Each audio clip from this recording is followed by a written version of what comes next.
눈물을 참지 못하고 흐느끼는 한 중년 남성의 모습이 보입니다. TV에서는 일본 고시엔 야구대회 소식이 전해지고 있죠. 하지만 그의 눈물은 단순한 감동의 눈물이 아닙니다. 교토국제고등학교 학생들이 한국어로 된 교가를 부르는 장면을 보며 그는 마치 오랜 세월의 한이 녹아내리는 듯한 감정을 느낍니다. 그의 가족들은 놀란 표정으로 그를 바라봅니다. 아버지, 왜 우세요? 큰딸이 묻지만 그는 말을 잇지 못한 채 그저 TV를 바라보며 눈물만 흘립니다. 대체 무슨 일이 있었던 걸까요? 오늘의 사연을 소개합니다. 잠깐만요. 좋아요 버튼 하나가 저희에겐 큰 힘이 됩니다. 여러분의 소중한 일초를 나눠주세요. 안녕하세요, 여러분. 제 이름은 김정수입니다. 저는 제1교포 2세로 올해로 58살이 되었네요. 어제 저녁 가족들과 함께 TV를 보고 있었는데 뉴스에서 일본 고시엔 대회 소식이 나오더라고요. 그런데 갑자기 제 눈을 의심할 수밖에 없는 장면이 나왔어요. 교토국제고등학교 학생들이 한국어로 된 교가를 부르는 겁니다. 그것도 일본의 상징과도 같은 고시엔 대회에서 말이죠. 그 순간 저도 모르게 눈물이 났어요.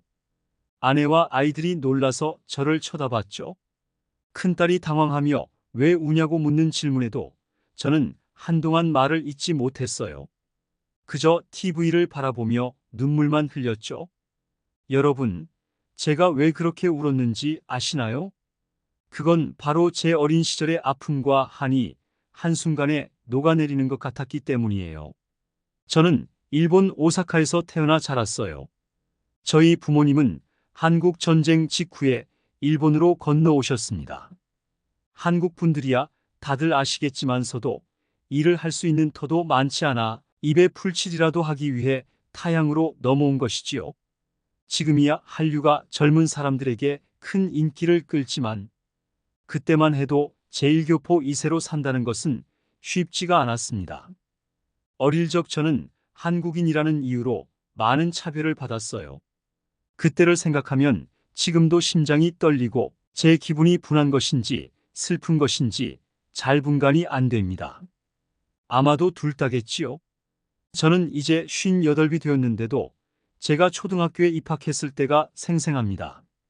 선생님이 출석을 부르는데 제 이름이 호명되자마자 교실이 술렁이기 시작했어요. 조센징이다. 누군지도 모르게 소리쳤고 순식간에 교실이 웃음바다가 되었죠. 그때 저는 조센징이 뭔지도 모르고 그저 얼어붙어 있었어요. 그날 이후로 학교 생활은 정말 힘들었어요. 친구들은 저를 멀리했고 쉬는 시간이면 혼자 구석에 앉아있곤 했죠. 어떤 날은 아이들은 3, 4, 5 친한 친구들끼리 모여서 밥을 먹고는 했지만 누구도 저에게 말을 걸지 않았고 제 도시락에도 손을 대지 않았어요. 너희 나라 음식은 냄새가 이상해.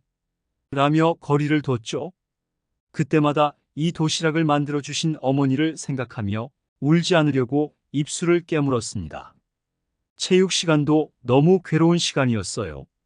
팀을 나눌 때면 항상 제가 마지막이기 마련이었죠. 한 번은 야구 경기를 하는데 팀장을 맡은 친구가 저를 선택하느니 차라리 한 명이 부족한 채로 경기를 하겠다고 했어요.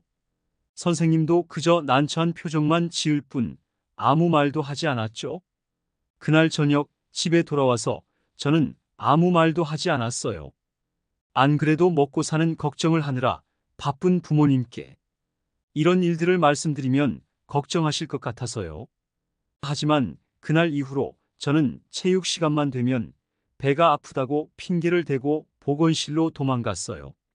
지금이야 이지메라는 말이 있지만 그때는 그런 것들에 별로 신경을 쓰지 않았답니다. 그리고 누구도 언론에서도 한국인에 대한 차별은 입에 올리지 않았습니다. 이렇게 생생한데도 말이죠. 차별은 단순히 학교에서만 일어난 것이 아니었습니다. 어머니와 함께 한국 식료품점에 갈 때면 주변 사람들의 시선이 따가웠어요. 한 번은 시장에 갔다가 어머니와 한국말로 대화를 나누고 있었는데 지나가던 일본인 청년들이 우리를 보며 비웃었어요. 조센징은 자기 나라로 돌아가 라고 소리치더라고요. 그때 어머니는 제 손을 꼭 잡고 그 자리를 피해 나왔어요. 어머니의 손이 떨리는 게 느껴졌죠. 집에 돌아와서 어머니는 저를 꼭 안아주셨어요. 정수야, 넌 어디서 태어났든 우리 민족의 피를 이어받은 자랑스러운 한국인이야. 그렇게 말씀하시며 눈물을 흘리셨죠. 하지만 솔직히 말해서 그때 저는 그런 말들이 와닿지 않았어요. 저는 그저 일본에서 태어나고 자란 평범한 아이일 뿐인데 왜 이렇게 차별받아야 하는지 이해할 수 없었죠. 사실 이름도 차별이 지긋지긋해 일본식으로 바꾸고 싶었지만 아버지가 절대 허락해 주시지 않았습니다. 한국인이라는 정체성은 저에게 그저 무거운 짐처럼 느껴졌어요. 지금이야 안 바꾸길 천만다행으로 여기며 살고 있지만서도요. 중학교에 들어가서는 상황이 조금 나아졌어요. 한국인 교포들이 다니는 민족학교로 전학을 갔거든요. 그곳에서는 더 이상 조센징이라고 불리지 않았고 한국어로 대화할 수 있었죠. 하지만 이번엔 또 다른 문제가 생겼어요. 일본 학교를 다녔던 저는 한국어가 서툴러서 이번엔 반쪽짜리라고 놀림을 받았거든요. 그때부터 저는 공부와 야구에 열중했어요. 차별에 맞서 싸우기보다는 그냥 무시하고 제 길을 가기로 했죠. 특히 야구는 제게 큰 위안이 되었어요. 야구를 할 때만큼은 제가 한국인인지 일본인인지가 중요하지 않았거든요. 그저 공을 치고 달리는 것만으로도 행복했죠. 고등학교 때는 다시 일본 학교로 갔어요. 더 나은 교육을 받고 싶었거든요. 하지만 이번엔 또 다른 문제가 생겼어요. 민족학교를 다녔다는 이유로 또다시 차별을 받았죠. 어떤 때는 민족학교 출신이라고 배신자 취급을 받기도 했고, 일본 학교에서는 여전히 조센징이라고 불렸어요. 그때 제 꿈은 고시엔에 출전하는 거였어요. 아마 고시엔은 저뿐만 아니라 모든 친구들의 동경의 대상이었죠. 하지만 현실은 냉혹했어요. 아무리 열심히 해도 저 같은 제1교포가 고시엔에 나갈 수 있을 거라고는 생각도 못했죠.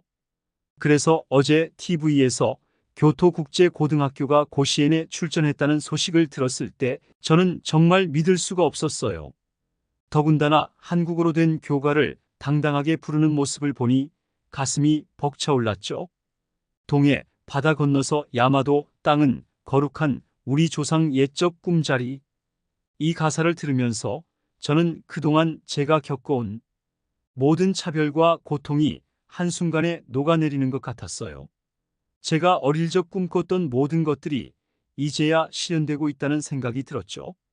제가 이 교토국제고등학교에 대해 잘 몰라 찾아보니 1947년도에 제1교포들의 민족 교육을 위해 세워진 학교이지만 현재는 오히려 일본인 학생이 더 많이 다닌다고 하네요. 그러니까 그 교가를 부르는 학생들 중 상당수가 일본인이라는 거예요. 제가 어릴 적에는 상상도 할 수 없었던 일이죠. 일본인 학생들이 자발적으로 한국어를 배우고 한국 문화를 즐기는 모습을 보니 정말 감격스러웠습니다.